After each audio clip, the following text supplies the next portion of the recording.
পৃথিবীতে সবচাইতে নির্যাতিত, নিগৃহীত, নিপীড়িত, গণহত্যার শিকার প্রধানতম প্যালেস্টাইনিয়ানরা, ফিলিস্তিনের ভাই বোনেরা।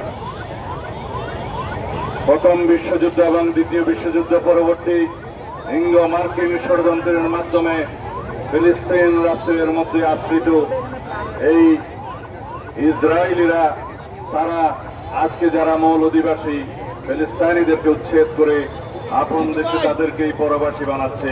অথচ সারা বিশ্বের মুসলিম বিশ্ব, সারা বিশ্বের পরাশক্তি তারা আজকে নির্বিকার এই গণহত্যার বিরুদ্ধে।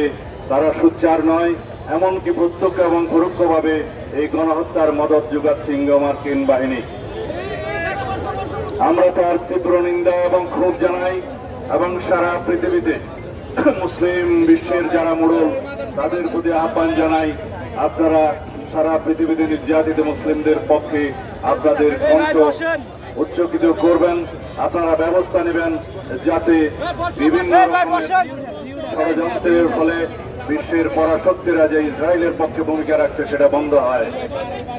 তাদেরকে অস্ত্র সরবরাহ যারা করছে তাদেরকে আপনারা বাধ্য করুন ইসরায়েলিদের হাতে যেন মারণাস্ত্র তুলে না দেয়। বিশ্বের সবচেয়ে নির্যাতিত এই এলাকায় যাতে আর কোনো গণহত্যা না হয়। আমরা অবিলম্বে ফিলিস্তিনে, গাজায়, রাফায় গণহত্যা বন্ধ চাই। সারা পৃথিবীর মানুষ জেগে উঠেছে। গতকালকে সারা পৃথিবীতে মানুষ প্রতিবাদ জানিয়েছে। নো ওয়ার্ক নো স্কুল নামে যে প্রোগ্রাম করেছে সারা পৃথিবীতে, বাংলাদেশেও সেটা পালিত হয়েছে। আমরা সবাই অংশগ্রহণ করেছি। আজকে বাংলাদেশের ছাত্র সমাজের সবচাইতে প্রগতিশীল এবং ঐতিহ্যবাহী ছাত্র সংগঠন বাংলাদেশ জাতীয়তাবাদী ছাত্র দল কর্তৃক সারা দেশের শিক্ষা প্রতিষ্ঠানে যে প্রতিবাদ কর্মসূচি ইসরায়েলি গণহত্যার বিরুদ্ধে, বর্বরাগ্রাসনের বিরুদ্ধে আহ্বান করা হয়েছে, তার সফলতা কামনা করি এবং যারা অংশগ্রহণ করেছেন তাদেরকে ধন্যবাদ এবং কৃতজ্ঞতা জানাই। আপনারা জানেন, বাংলাদেশের বিগত ফ্যাসিবাদী সরকার আওয়ামী লীগ পরোক্ষভাবে ইসরায়েলকে স্বীকৃতি দিয়েছিল।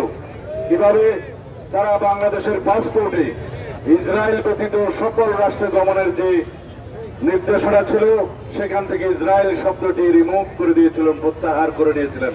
তার মানে দাঁড়ায় তারা ইসরায়েলকে স্বীকৃতি দিয়েছিল।